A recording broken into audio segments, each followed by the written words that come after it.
Salut, c'est Tom de la photo avenue. Alors aujourd'hui, c'est le troisième et dernier épisode de cette mini-série dédiée à la composition photographique avec un premier plan.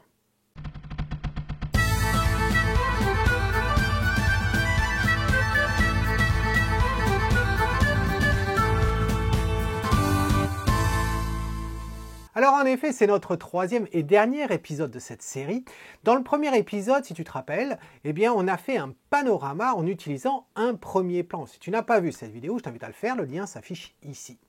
Dans le deuxième épisode, eh bien on n'était pas très loin, on était vraiment à quelques mètres. On a utilisé plus ou moins le même sujet, mais on n'a pas fait un panorama et on a introduit justement un premier plan. Un résultat complètement différent quand même du premier épisode. Si tu n'as pas vu celui-ci, eh bien je t'invite à le faire, le lien s'affiche ici. Et alors aujourd'hui, eh bien qu'est-ce qu'on fait? Eh bien qu'est-ce qu'on fait? On ne reste pas à peine à quelques mètres, non. J'ai grimpé un peu plus haut jusqu'au sommet, la montagne où je me trouvais. Et le sujet, en fin de compte, c'est un rocher qui se trouve un petit peu perdu en plein milieu de nulle part. Et c'est d'essayer de trouver justement la relation qu'il peut y avoir entre ce sujet et l'arrière-plan. Et tu vas voir, je pense que c'est assez intéressant. Alors, tu me retrouves sur le terrain et on se retrouve juste après ici pour regarder les résultats obtenus. Donc il a fallu que j'attende à peu près 1 heure que je suis ici, tout simplement parce qu'il s'est mis à neiger, voilà. Et je pouvais absolument rien faire. Même l'idée de prendre des photos sous la neige, c'est pas trop le problème. Je préfère faire des photos sous la neige que sous la pluie. Mais la problématique, c'est qu'en fait, tout le panneau qu'on a devant, tout le tableau, eh bien, il était complètement invisible, caché par les nuages, et donc on ne pouvait absolument rien faire.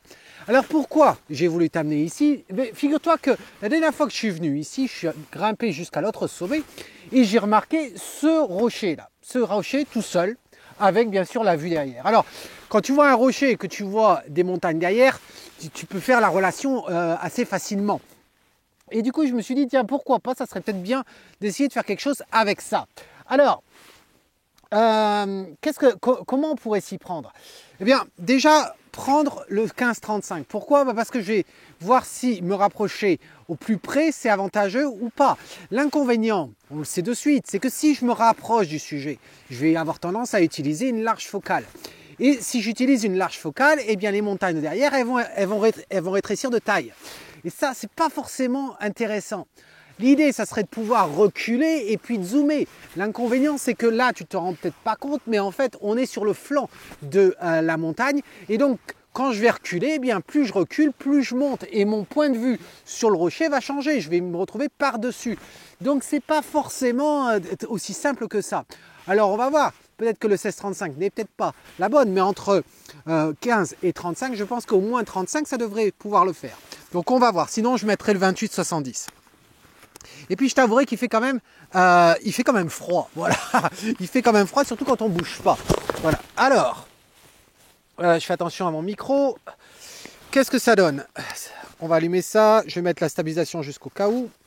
J'ai pas trop envie de retirer mes gros gants, hein, tellement j'ai froid. Alors, ce que je vais faire, c'est que je vais me rapprocher. Puis tu vas essayer de comprendre. Je vais t'afficher au fur et à mesure les photos. L'idée, je pense, c'est qu'un carré devrait être assez intéressant ici. J'ai pas forcément envie d'avoir la totalité de la scène. Je vais te montrer effectivement ce que ça donnerait si on est en standard. Donc en 2:3. Voilà, 2:3. Je vais régler l'exposition. On va pas vouloir être en F16. Je sais pas pourquoi c'est en F16. Voilà, et comme ça. On va forcément avoir besoin d'un... On va avoir besoin d'un filtre, ça c'est évident. Voilà. Alors, ici, si je te montre ce que ça donne, la problématique c'est que la montagne qui m'intéresse, qui est celle-ci, eh bien pour l'instant, il y a un nuage devant, donc c'est pas forcément l'idéal. Donc c'est pas simple de visualiser ce qu'on a. Ce qui ne va pas marcher, c'est évident, c'est si on met la pierre au centre. Alors regarde, déjà, si j'écarte comme ça là, voilà, très souvent, ce que je trouve comme photo, c'est ça. Là, on fait quelque chose comme ça. Eh bien, ça, pour moi, ça marche pas. Ça marche pas pour 2 raisons. Ça marche pas parce que, du coup, la pierre, on voit pas trop le lien pour l'instant, hein, au niveau de sa forme. Ça va pas très bien avec la grosse montagne noire à côté. Et puis, regarde le volume de ciel aussi. Beaucoup, beaucoup trop de ciel. Du coup, tu te rappelles de cette montagne. Cette montagne, elle est énorme. Et pourtant, elle paraît extrêmement petite. Donc, le ciel, il y en a trop. Alors, qu'est-ce qu'on pourrait faire? Eh bien, on va pouvoir zoomer dedans Alors, si je zoome dedans, alors zoomer dedans, ça veut dire surtout que la montagne, est-ce qu'on pourrait la voir comme ça? Hop, les gros gants, c'est pas l'idéal. Hop, regarde, je vais faire ça là. Voilà. Est-ce qu'on pourrait faire ça? Alors, c'est pareil, on a toujours trop de ciel, mais on pourrait réduire le ciel après coup. D'avoir ce gros rocher là sur la gauche, est-ce que ça complémente ou pas la montagne? Honnêtement, je suis pas sûr. Je suis pas vraiment sûr. Moi, ce que je trouve assez intéressant, c'est la forme de ce rocher. Sur la forme de ce rocher, écoute, il part un petit peu en sorte de pyramide. Et ce que tu ne vois sûrement pas avec la GoPro, c'est que entre la montagne noire ici et l'autre montagne qui est dans les nuages, entre les deux, il y a une autre qui est de biais. Les autres sont de face et celle-là, c'est une crête. Et la crête, au lieu de la voir devant nous, elle est droit comme ça devant nous. Et du coup, ça rappelle un petit peu la pointe de notre pyramide ici. Et je trouve que ça, il y a peut-être quelque chose à faire à ce niveau-là. Alors, du coup, j'abandonne l'idée de mettre la montagne noire de droite entièrement dessus. Et si tu te demandes quel est le nom de la montagne, écoute, elle est imprononçable. Je m'en souviens jamais. Donc, je te l'afficherai peut-être. Mais voilà. Alors, si on fait quelque chose comme ça, là. Ben, ça, c'est déjà mieux. Après, il n'y a peut-être pas assez d'informations en bas au sol. Donc, hop, comme ceci. Voilà. Donc ça, c'est déjà mieux. Mais c'est vrai que je suis pas sûr d'avoir envie d'avoir un cadrage aussi large que ça. Je sais pas pourquoi. Moi, cadrage carré, je pense que ça pourra faire quelque chose. Alors, on va essayer avec le cadrage carré. Je suis déjà presque à 35 mm apparemment. Alors, là, comme ceci. Ce qu'il faudrait faire, c'est de mettre le rocher au milieu. Regarde, si je fais le rocher au milieu, eh ben c'est un peu ennuyant. C'est un peu ennuyant. Donc, je suis pas sûr que j'ai presque envie de reculer. Tu vois, j'ai presque envie de reculer, mais pas trop. Qu'est-ce que ça donne, ça? Là. Ça, c'est pas si mal que ça. Je me demande, ici sur la droite, si je me déplace un peu sur la droite, j'ai presque envie de... Comme ceci, là. Regardons ce que ça donne, ça. Est-ce que... Ah. Alors, avec les gants, c'est vraiment pas possible. Il va falloir que je les retire. Alors...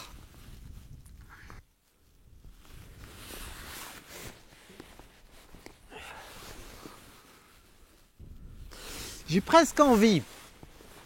Ce que je me plains assez souvent au niveau des rochers devant en premier plan, c'est qu'ils sont plus gros que notre sujet. Ici, ça va être très difficile d'avoir ce rocher-là aussi gros que les autres. J'ai pas envie non plus de m'en rapprocher, de rendre ce rocher beaucoup trop gros. Mais je viens de m'apercevoir quelque chose qui pourrait être assez intéressant. Un peu comme trois, tu vois, ça fait comme trois boules en fait derrière, les trois montagnes qu'on voit. Et je me dis, avec celle-là, ça fait presque un quatrième. Donc,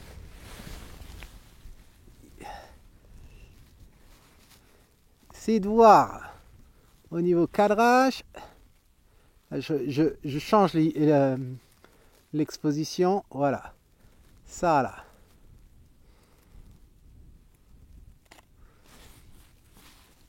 Et ça, je trouve que c'est pas si mal que ça en carré.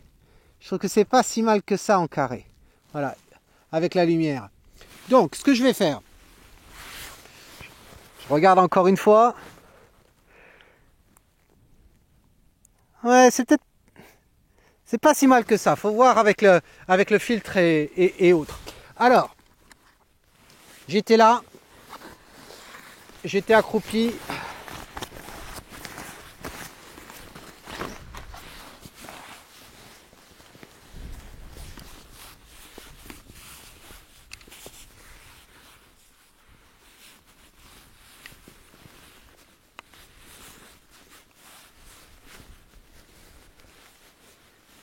Là, je pense que ça va être pas assez haut là, ce que je viens de faire.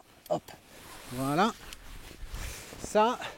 Du coup, ce que je vais faire, Bah, je vais te rapprocher. Je vais te rapprocher.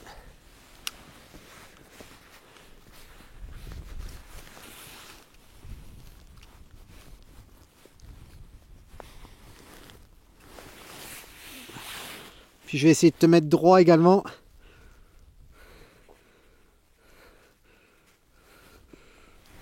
Voilà. Alors, tête de trépied.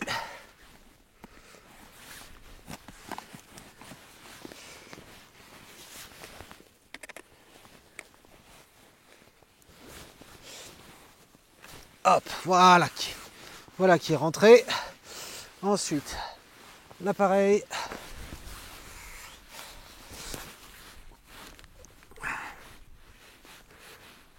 Bon, en fait j'étais bon. Là, comme ceci.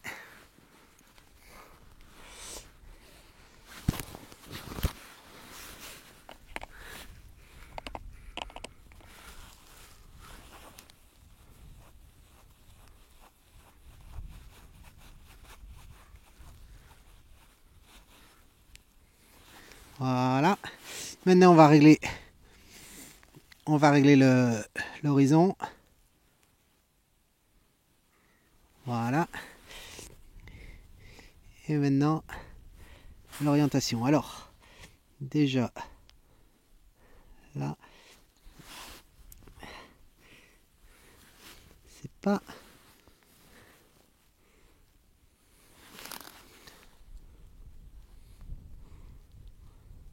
Alors, j'ai vraiment pas envie qu'il soit trop centré. J'ai peur que ce soit centré là. Ah. Tu vois pourquoi j'appelle ça une cape? Eh bien, c'est tout simplement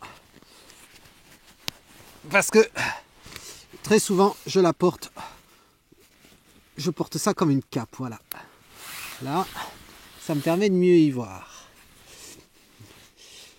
J'aimerais bien que tu voyes. Je me demande, faisons un essai. Je ne sais pas si ça va marcher, mais faisons un essai. Hop.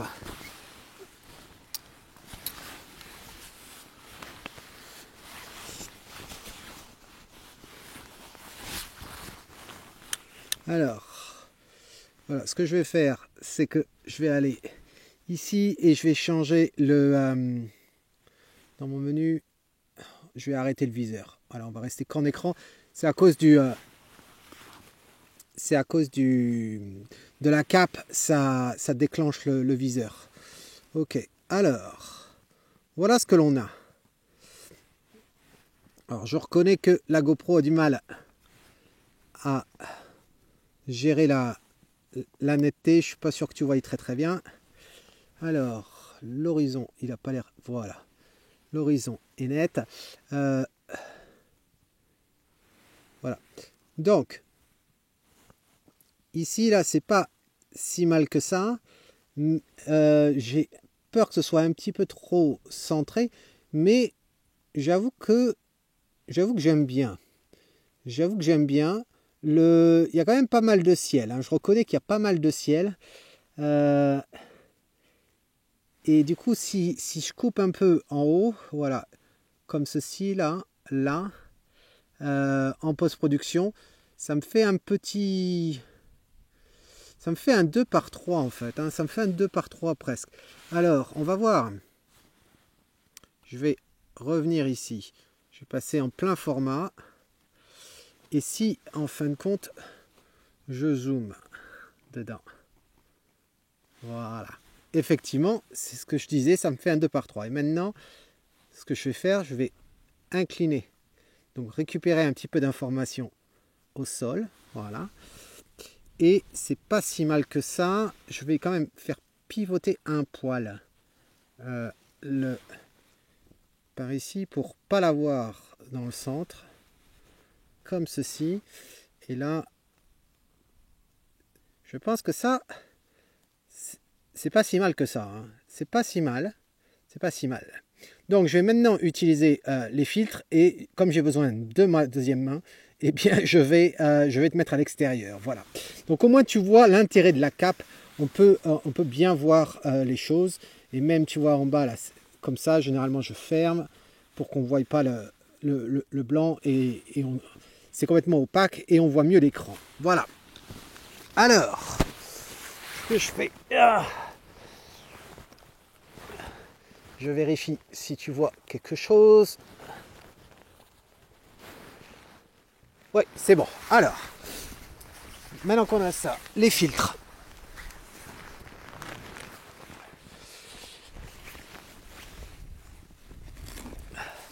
Ça, il faut le porte-filtre. Alors,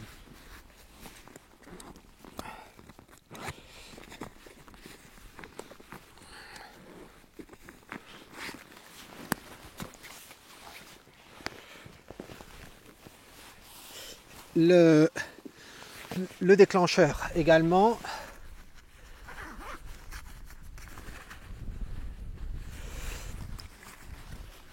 Je vais vérifier le verre. Est-ce que j'ai... Non, c'est bon, j'ai pas de neige dessus.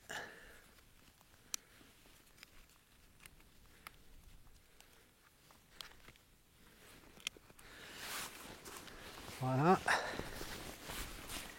Et pour une fois, je suis assis. Ça fait un bout de temps que j'étais pas assis. C'est ma position favorite. Voilà, c'est ma position favorite. J'adore être à l'extérieur, assis avec mon trépied et puis à attendre la lumière. Et là, voilà, parfaite position pour travailler. Et là, tu peux attendre. Ça ne me dérange pas d'attendre 1 heure, 1 heure et demie pour avoir les bons nuages, etc. Alors, ça.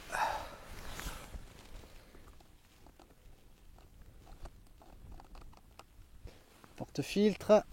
Comme le soleil est en face, on va peut-être utiliser le porte-filtre aussi. Ça. Ici, je pense qu'un 2 arrêts, ça devrait le faire, quoique c'est quand même assez lumineux, mais on va voir. 2 arrêts et toujours mon médium, hein, c'est mon filtre de prédilection. Ici, alors vérifiez si je suis bien dans le... Non, j'étais pas dans le bon rail. Voilà. Ici, je m'assurais que j'ai pas la stabilisation. Voilà, désactivé. Et on y retourne dessous. Alors, éclairé pour les ombres, hein, comme d'habitude. Voilà. La mise au point, je la fais sur le rocher. Ça devrait être assez, j'espère, pour... et je vais mettre F13. Voilà, je vais passer à F13. Et j'espère avoir gagné en netteté derrière, quitte à changer après mon... Alors, je voulais vérifier. Est-ce que le polarisant, est-ce qu'il fait quelque chose ici, à part me colorer? Oui, il m'évite le brillant. Tiens, regarde. Voilà, sans le polarisant, je te fais une photo comme ça. Voilà, sans le polarisant et avec le polarisant maintenant. Comme ceci. Le blanc que tu vois en bas, c'est simplement mon filtre qui n'est pas enfoncé à fond. Alors, avant, après, écoute, autant j'aime bien le reflet sur la montagne, ça ne me dérange pas trop. Par contre, bon, il y a l'eau qui est à droite, à gauche. On va voir si je peux trouver pas le mettre à fond en tout cas, voilà ce que je vais faire. Alors, d'abord, je vais régler ce filtre là-haut.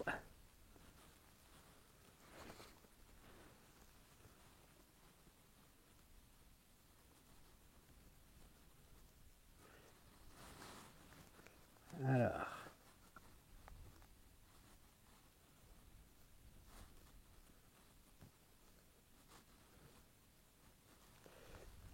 En fait, j'ai l'impression que... On verra bien. J'ai peut-être besoin d'un 3 en fait. Je refais une mise au point. Ouais, c'est un 3.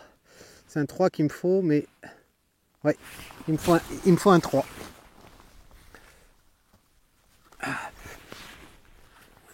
Deux arrêts, j'avais vraiment du mal à le voir. Donc 3 arrêts, médium. Et là, c'est bon, il est dans le bon rack.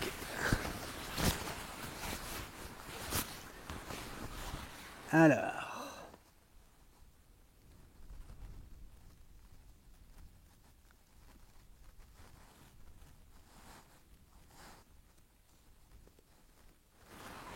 Voici. Ça c'est pas mal. Et je disais le polarisant. Voir. Essayer d'avoir un poil.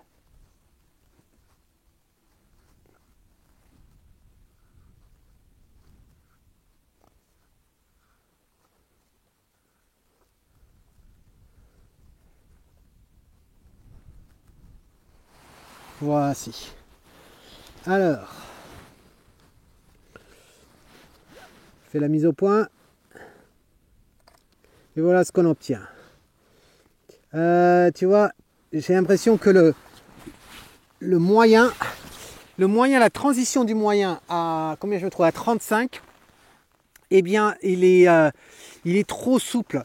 Il est trop souple et même avec 3 arrêts, j'ai du mal à le voir. Donc, comme on a la neige, eh bien, je vais pouvoir quand même utiliser le dur, toujours en 9 arrêts, en 3 arrêts, pardon, mais et je vais prendre le dur. Alors, si je le trouve, voilà, le 9 dur. C'est pas souvent que j'utilise le 9 dur. Hein. Pourtant, c'est bon un 9 dur. Hein. Oh, la bonne blague. Mais non, c'est vrai. J'utilise pas souvent ce filtre-là.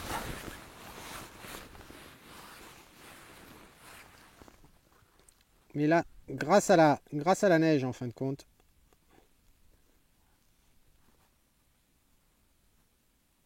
Voilà. Je pense que ça devrait pouvoir le faire un petit peu mieux. Alors, exposition 1/30e f13 ISO 100.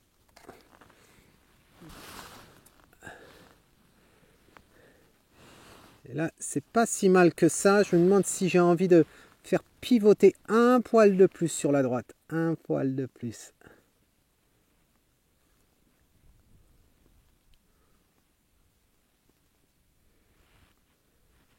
Voilà, c'est quelque chose. Et puis, est-ce que j'ai... En fait, c'est la partie de gauche où je suis pas fan et je me dis que peut-être que c'est un 4/3. 4/3.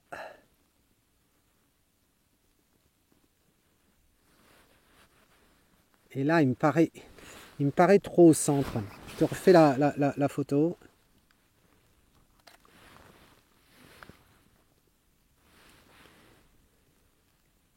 Je me demande s'il n'est pas trop au centre, le rocher. Je veux voir, tiens, je sors l'appareil et je le déplace comme ceci.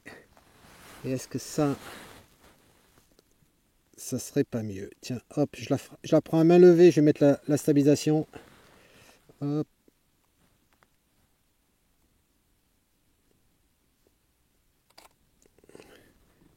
Voilà.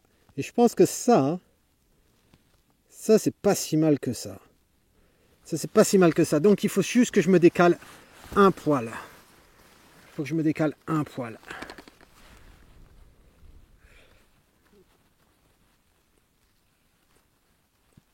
Hop, regardons la différence avant-après pour mieux comprendre.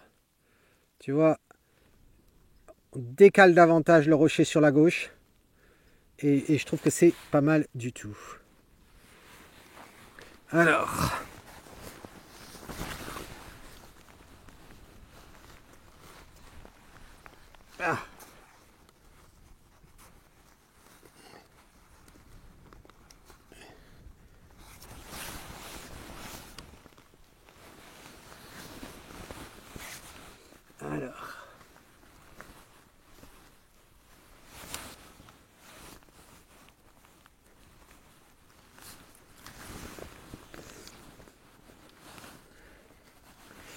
voilà. Alors, maintenant, je vais redresser tout ça. J'ai le voyant de la batterie qui m'indique qu'il faut que je change la batterie. Ça. Pivote un petit peu comme ceci. Les couleurs sont absolument fabuleuses. Là, je vais faire une photo d'ailleurs vite fait.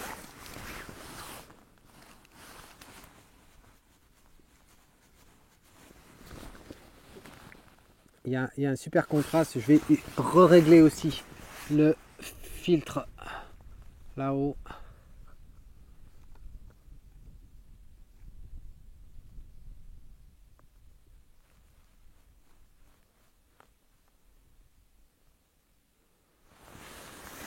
Voilà. Refais la mise au point. Et là, j'ai presque envie de repasser en 2:3. Parce que je le vois en fait, quand je fais en lecture et que je suis à 4:3, il me fait que les lignes, mais je vois la photo dans le grand encadrement. Et là, c'est pas mal du tout. Je vais remonter un poil, avoir un poil plus de ciel. Et ça, c'est pas si mal. C'est pas si mal du tout. C'est juste que j'ai l'impression que mon œuf,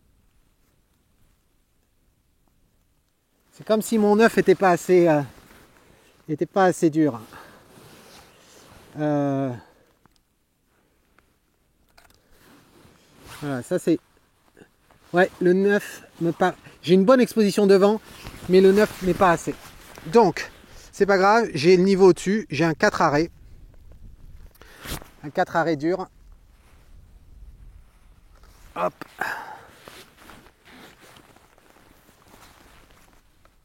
Le 4 arrêts dur chez Lee, ça s'appelle le 1.2.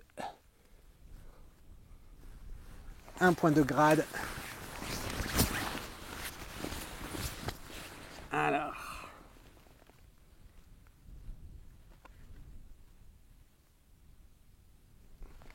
Alors le problème c'est que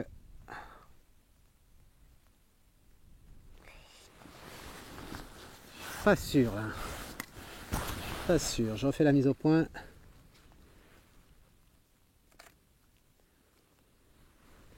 Ouais. Là, il y a plus de soleil d'un seul coup. Voilà, ça c'est pas mal du tout. C'est pas mal du tout. C'est comme si j'avais envie de... Le ciel est quand même un poil... il est chaud le ciel. Hein. Il est très très chaud le ciel. Il paraît pas comme ça pourtant. Le devant me convient. D'ailleurs, je voulais vérifier au niveau de la netteté. Devant, pas de problème de netteté. Et à l'arrière-plan, c'est un petit peu léger. C'est un petit peu léger. Je vais voir si je fais la mise au point juste un petit peu plus loin. Un petit peu plus loin. Je vais vérifier. Est-ce que j'y gagne en mise au point entre avant. La lumière change, donc c'est d'une photo à l'autre, donc c'est pas forcément facile de...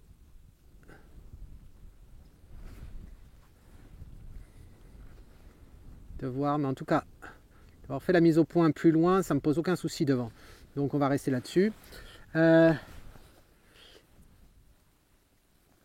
là, je pense que de toute façon, l'exposition que je viens d'avoir, il n'y a pas de souci avec. Il n'y a pas de souci avec. Je peux récupérer ce petit blanc dans le nuage là-haut. Ce que je vais faire, je vais quand même tester une chose, c'est au niveau de la balance des blancs. Pourquoi? Parce que les autres photos que j'ai faites ce matin, j'ai fait des panoramas. Et quand tu es en panorama, tu veux absolument ne pas mettre la balance automatique. Parce que d'une photo à l'autre, ça peut changer. Et donc du coup, j'ai mis à 5600. Et donc là, je vais voir la différence entre en auto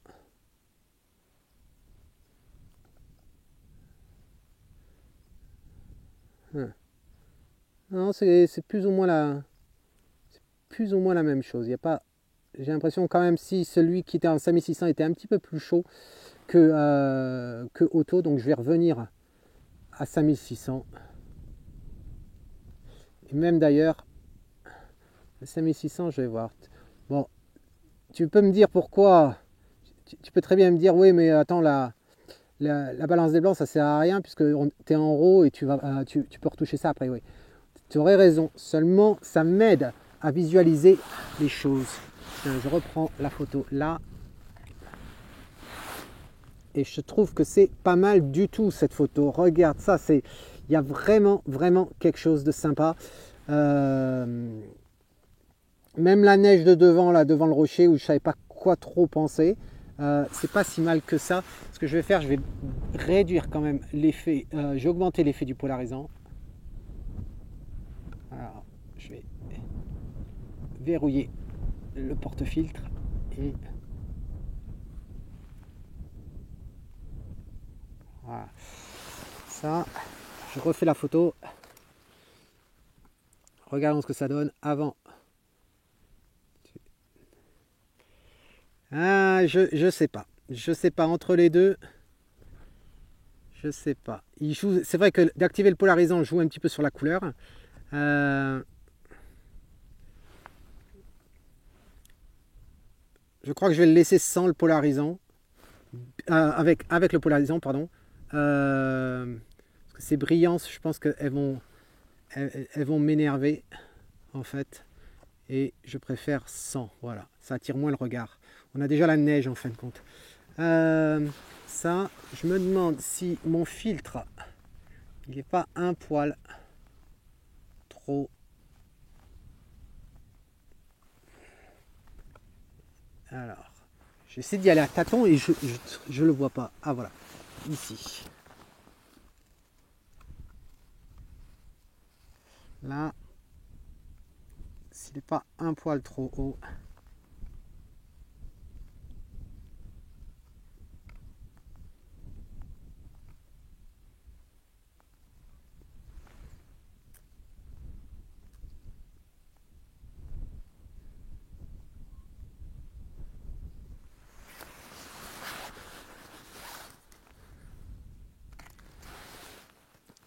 Ah non, là, il était vraiment, je l'ai vraiment trop haut. C'est très délicat.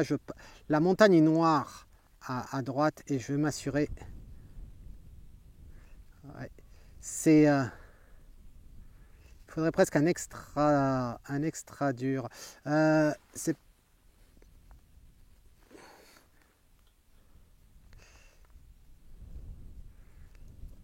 ce que je vais faire. Je vais prendre je vais laisser le 4 pour le haut et je vais prendre le 2 arrêts en moyen pour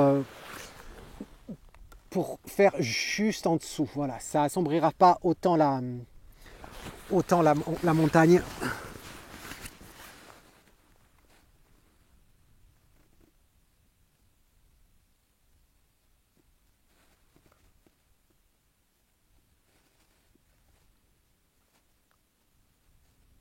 Voilà, je pense que ça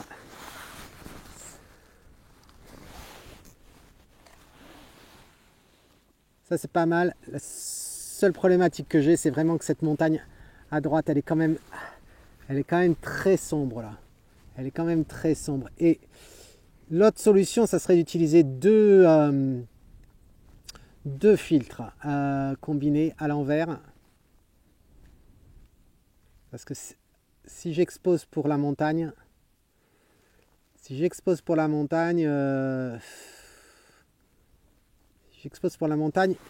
regarde, tu vas comprendre. Je fais une photo là.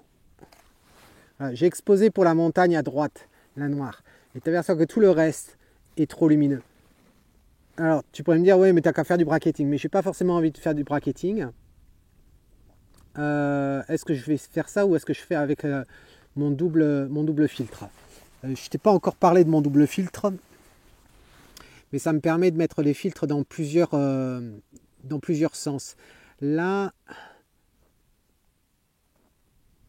j'ai pas l'impression que ça m'aiderait tant que ça. On va voir. Parce que ça m'obligerait à descendre.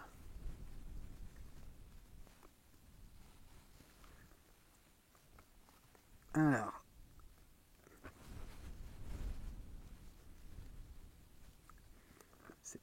Ça, c'est pas si mal en fait. Ça. Là.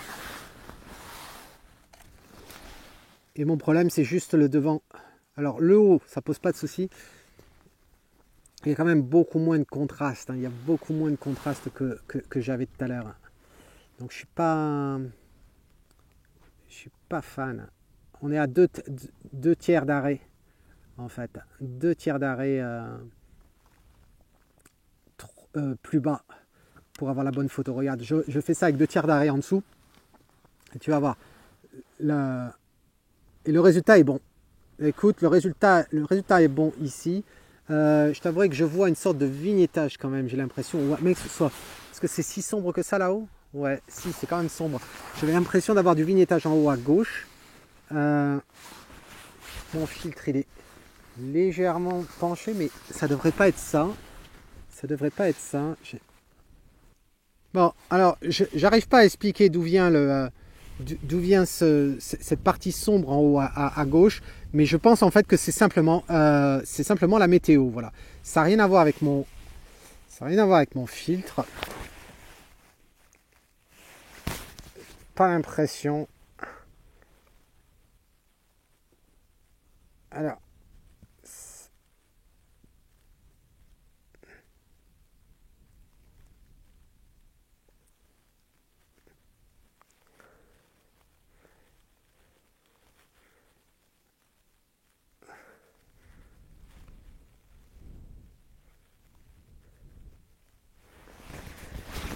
voilà.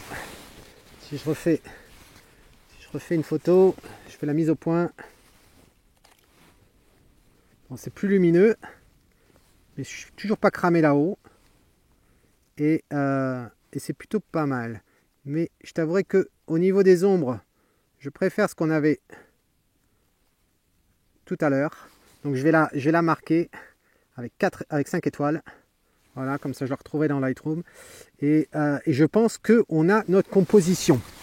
Voilà, donc c'était la deuxième et la dernière photo que je voulais te montrer dans cet épisode justement où tu peux avoir un premier plan. Attends, je vais me remettre comme ça, voilà.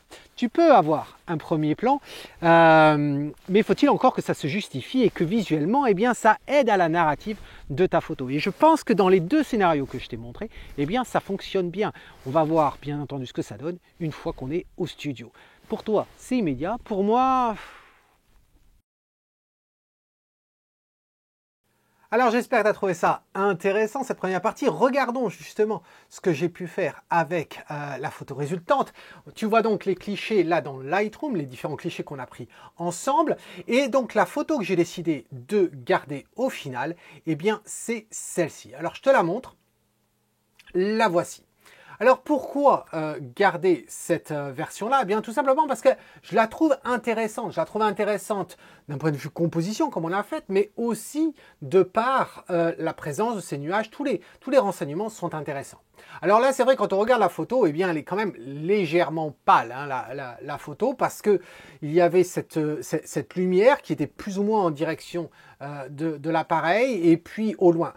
C'est vrai que j'ai voulu faire les choses simples dans cette vidéo, je n'ai pas fait du focus stacking, j'aurais sûrement dû faire le focus stacking, quoique tu vas avoir de toute façon au développement, on ne souffre pas tant que ça en fin de compte de cet arrière-plan qui est quand même très très loin. Donc on n'en souffre pas tant que ça et je dirais que le risque de vouloir avoir tout en netteté du début jusqu'à la fin, des brins d'herbe de devant jusqu'au plus loin, ça peut nuire justement à l'effet que l'on a sur ce rocher de devant. Voilà, un des effets pour le rendre plus présent, eh bien certes s'en rapprocher, mais aussi de jouer sur la profondeur de champ et de faire en sorte que sa texture ressorte plus que la texture qu'on peut avoir sur les montagnes de derrière. Alors, si on va dans le module de développement pour te montrer ce que j'ai pu faire, la première action, ça a été vraiment de lui donner un peu une tonalité un petit peu plus propre que ça, au niveau de la balance des blancs. Il y avait la balance des blancs, il y a aussi un petit peu de teinte aussi, et jouer, alors, sur la teinte, voilà, tu vois, j'ai à peu près refroidi un petit peu tout ça. Et ensuite, jouer avec les blancs comme je fais habituellement, ça donne un léger punch, hein, pas énorme, mais un léger punch, voilà. Et ensuite, le point noir pour gagner un petit peu de contraste, voilà. Et puis à ce moment-là, arrivé là, eh bien une question s'est posée. Est-ce que je devrais recadrer la photo? Et la réponse est oui. Et je vais t'expliquer pourquoi. Et surtout à quel endroit recadrer la photo. Alors pour ce faire, ce que je te propose, c'est de passer comme ça avec la lumière éteinte ici dans Lightroom. La partie qui m'embêtait personnellement dans cette photo, elle se situe à droite sur la bordure, ici. Alors si tu es un habitué de cette chaîne, tu sais que j'ai, comme tout le monde, certaines habitudes, des choses que je n'aime pas, des choses qui attirent mon regard plus que d'autres, des choses qui me sont bien personnelles. Et parmi ces choses-là, il y a une règle que je me suis fixée il y a bon nombre d'années, où en fin de compte, un élément ne peut pas aller vers le haut quand il s'approche d'une bordure. Et là, quand tu regardes cette photo, ça veut dire quoi? Ça veut dire que ici, tu t'aperçois qu'on a le bout, en fin de compte, c'est la même montagne, mais c'est une crête qui remonte, et on a cette crête qui remonte ici, mais on ne voit pas encore le sommet.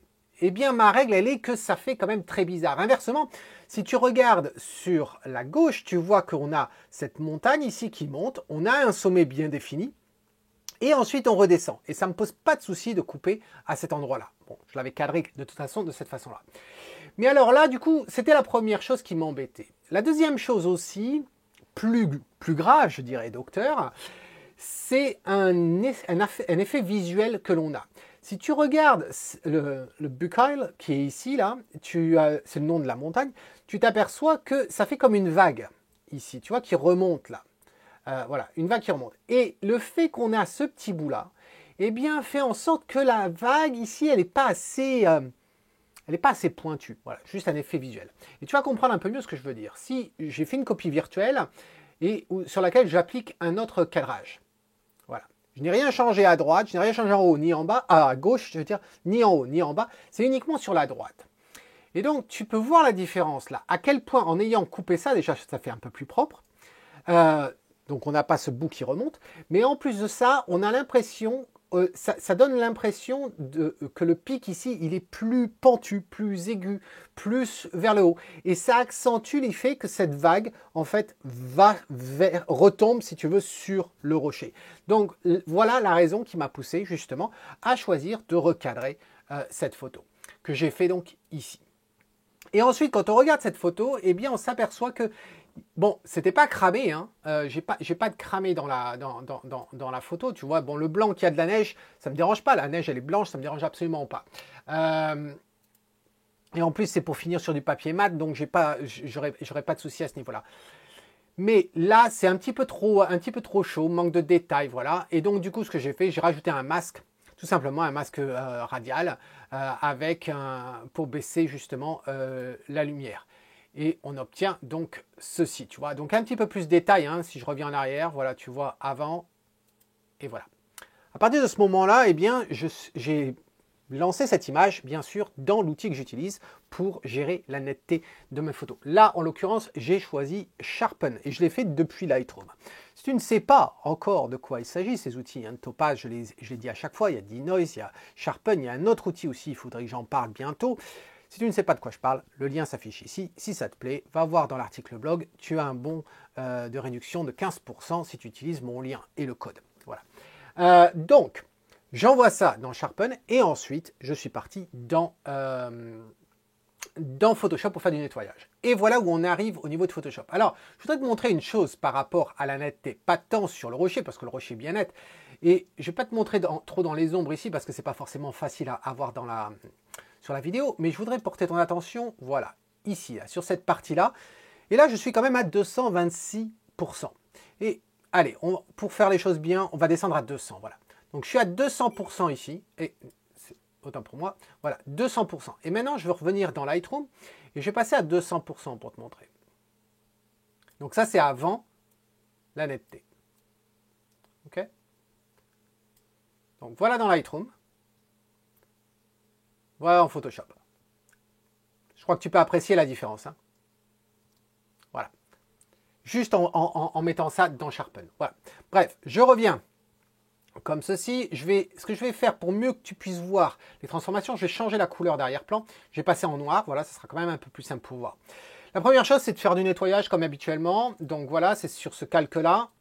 Tu vois, un petit peu de nettoyage par-ci, par-là. Habituel. Ensuite, je me suis aperçu qu'il y avait ces graviers qui sont ici sur le flanc, qui étaient un petit peu trop visibles. Et donc, du coup, je les ai atténués. Je l'avais montré comment je faisais la fois dernière. C'est tout simple, hein. J'utilise le pansement. Je passe sur un endroit, ça le retire et après je réduis en fin de compte l'opacité de ce calque. En l'occurrence ici, c'est descendu à moins 20%. Ensuite, il y avait au niveau de la rivière. Alors, c'est juste sur la droite là-bas, sur la gauche. Décidément, j'ai un problème aujourd'hui entre la droite et la gauche. Voilà, juste là, il y a des petits torrents à cet endroit-là. Ça attire légèrement le regard, j'en avais pas besoin. Et donc, du coup, j'ai atténué légèrement. Je ne les ai pas effacés, j'ai atténué en utilisant la même technique. Et là, je suis à 49%. Ensuite, si on revient, hop, voilà, comme ceci. Ensuite, c'était une scène quand même où il y avait un fort contraste. Hein. Il y avait une lumière très dure, on le voit très bien ici au niveau de l'ombre. Et donc, ça veut dire qu'on a de l'ombre sous les touffes d'herbe ici. Et je trouvais que ça attirait trop le regard sur le coin à droite ici. Donc, pareil, j'ai géré les choses ici en faisant du clonage. Donc, ça, c'est la partie en bas, tu vois. Et ensuite, c'est assez compliqué quand même. Hein. Je t'avouerai, autant c'est facile à supprimer, à faire des clonages quand les tons sont pas trop détaillés. Quand ils commencent à être très détaillés et que c'est en premier plan comme ça, c'est vraiment pas si simple que ça à gérer. Hein. Très vite fait, si tu utilises le pansement ou même le clonage, tu vas t'apercevoir que tu vas avoir des zones qui vont paraître un petit peu trop sans détail, toutes plates, etc., sans texture. C'est vraiment pas si simple que ça, il faut prendre son temps. Donc là, cette touffe-là, eh bien, voilà, j'ai réussi à la... Ah, autant pour moi, c'est la touffe qui est ici. Voilà, autant j'aurais dû lire le nom du calque. Voilà, cette partie en bas ici. Ensuite, là, c'est sur la droite, c'est pour celui-ci. Voilà. Et tu vois, au bout d'un moment, quand ton œil a perdu en fait l'idée de là où ça se trouvait, tu ne le vois pas. Hein. Même en rentrant complètement, et là je suis quand même à 200%, tu vois pas les transformations, je les ai faites. Donc voilà la photo, une fois terminée dans Photoshop. Il est temps de revenir dans Lightroom, et dans Lightroom, on a d'autres travaux aussi à faire. Alors, quand on arrive ici, donc on se retrouve dans cette version-là de la photo. Donc c'est la même que l'on a dans Photoshop. Et là-dedans, qu'est-ce que j'ai fait? Eh bien, j'ai créé différents masques, si tu veux. J'ai créé différents masques. Et ce que je vais faire, je vais aller jusqu'à la fin. Voilà, autant aller jusqu'à la fin. Tu vas pouvoir voir ce que ça fait. Voilà que ça se charge. Alors, très clairement, tu vois que le contraste a été changé. De quoi il s'agit? Si on va dans les masques, et comme tu peux voir, je n'ai absolument rien fait dans le traitement de base ici, au niveau des lumières, des couleurs, etc. J'ai absolument rien fait. Tout s'est fait au niveau des masques. Alors, ce que je vais faire, je vais désactiver tous les masques un par un pour qu'on puisse mieux apprécier. La première idée, c'était vraiment de donner un peu plus de contraste sur l'arrière-plan. Je voulais qu'il y ait une différence de luminosité entre cet arrière-plan et le devant-plan afin que le rocher sorte davantage. Le rocher est gris. Certes, avec le lichen, c'est bien parce que ça fait une relation avec la neige, etc. Ça me plaît beaucoup. Mais bon, il est quand même gris ce rocher. Pour le faire ressortir, il faut que derrière, ce soit quand même un petit peu plus sombre. Et donc, qu'est-ce que j'ai fait? J'ai créé ce calque-là. Ce masque-là, pardon. Et sur ce masque-là, comme tu peux voir, eh bien, j'ai baissé les hautes lumières et j'ai augmenté le contraste. Voilà. Et à quoi il ressemble? Eh bien, j'ai attaqué tout ça, sur tout l'arrière-plan. Voilà. Et tu vois, j'ai un petit peu débordé aussi, mais c'est pas grave du tout. Voilà. Donc, on a ça. Une fois qu'on a fait ça, eh bien, ici, il y avait les herbes ici, elles étaient un petit peu chaudes. Donc, l'idée, c'était de le traiter. Comment je traite ça avec un masque radial, voilà, où j'ai baissé les hautes lumières, aussi simple que ça. Ensuite, l'autre, c'était au niveau des ombres. Juste pour faire ressortir certains détails des ombres, ici, sur celui-ci. Alors, tu vois, c'est très léger. Je vais t'afficher avec les couleurs. Voilà où je suis passé. C'est très léger tout ça. Je ne sais pas à quel point tu vas le voir sur l'écran. Et ensuite, c'était au niveau de la neige ici. Il y avait des bouts de neige ici qui étaient un petit peu trop lumineux. Et donc, du coup, j'ai décidé de réduire la luminosité de ces calques. Et voilà, en fin de compte, voilà, c'est tout ce que j'ai fait là-dessus. Je reviens un peu en arrière. C'est ici, voilà. Et je te l'affiche en grand pour que tu puisses voir ce que ça donne. Et je dois dire, je suis assez content en fait pour cette photo. Elle me plaît bien. Ce qu'elle a de différent par rapport aux autres, c'est que je pense qu'elle illustre bien ce que j'ai pu voir dans d'autres photos. Hein. C'est ce que je te disais à chaque fois tout au long de cette série, en intro. Hein. L'idée que, tiens, on a un rocher, il faut absolument le photographier. Tiens, on a une fleur devant, on va la photographier avec l'arrière-plan.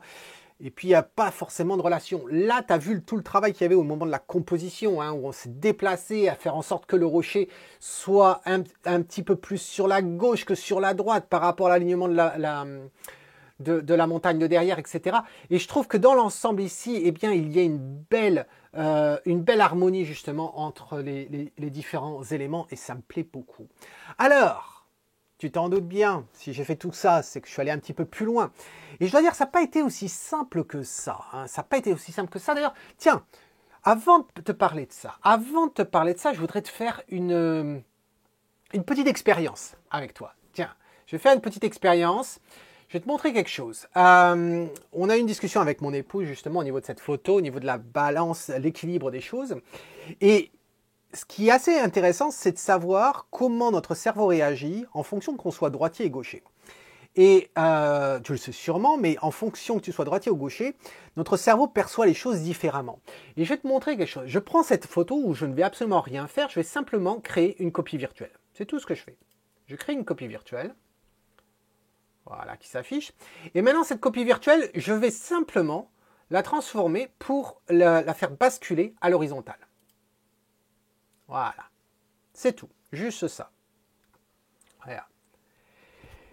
Et alors, ce que je serais curieux de savoir, si tu pouvais mettre ça dans un commentaire, déjà me dire ce que tu penses de la vidéo, mais j'aimerais que tu me dises, déjà, si tu es droitier et si tu es gaucher, et une fois que tu as dit si tu es droitier ou gaucher, laquelle des versions tu préfères entre cette version-là et cette version-là. Voilà. Je te le remets. Celle-ci ou celle-ci.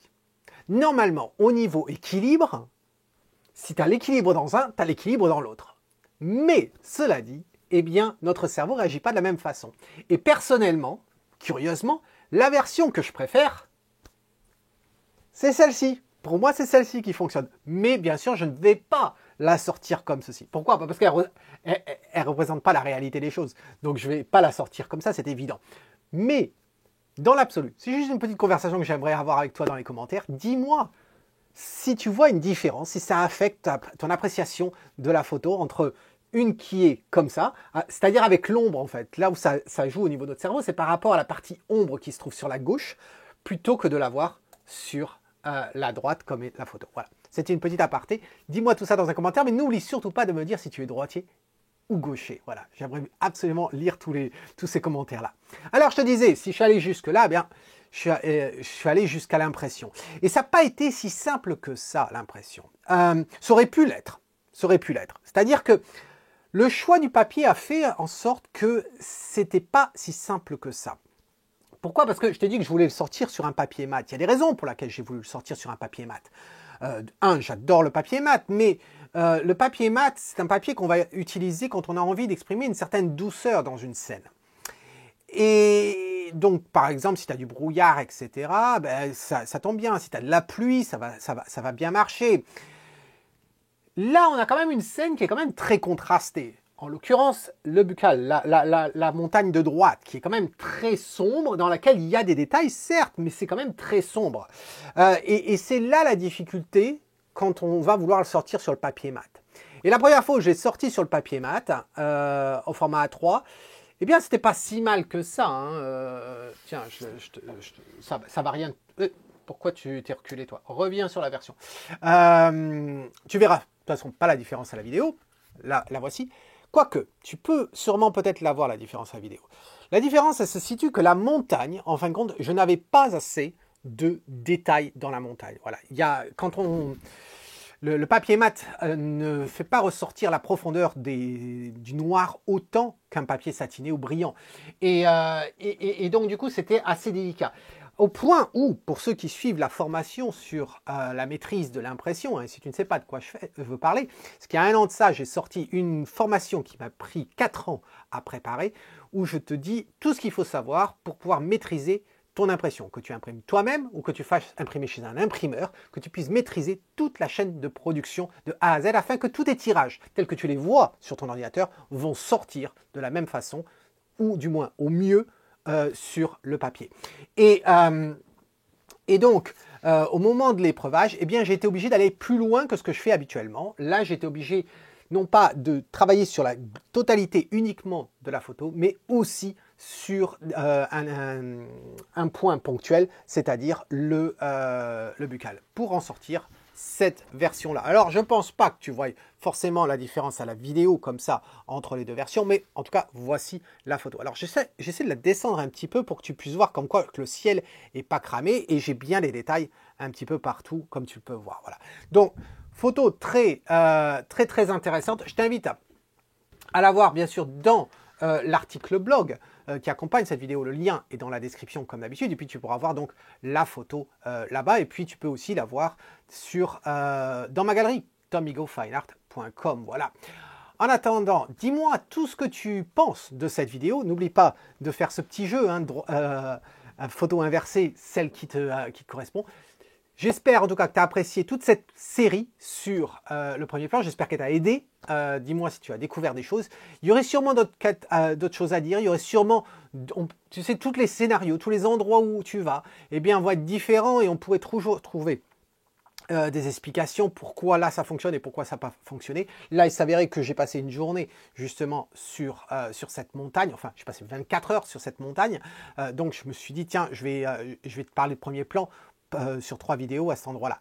Mais on aura sûrement l'occasion de reparler de premier plan dans les futures sorties sur le terrain, même si ce ne sera pas forcément le sujet. Voilà. Au moins, on ne pourra plus m'accuser de ne jamais prendre un premier plan dans mes photos. C'est pas vrai, c'est pas le cas.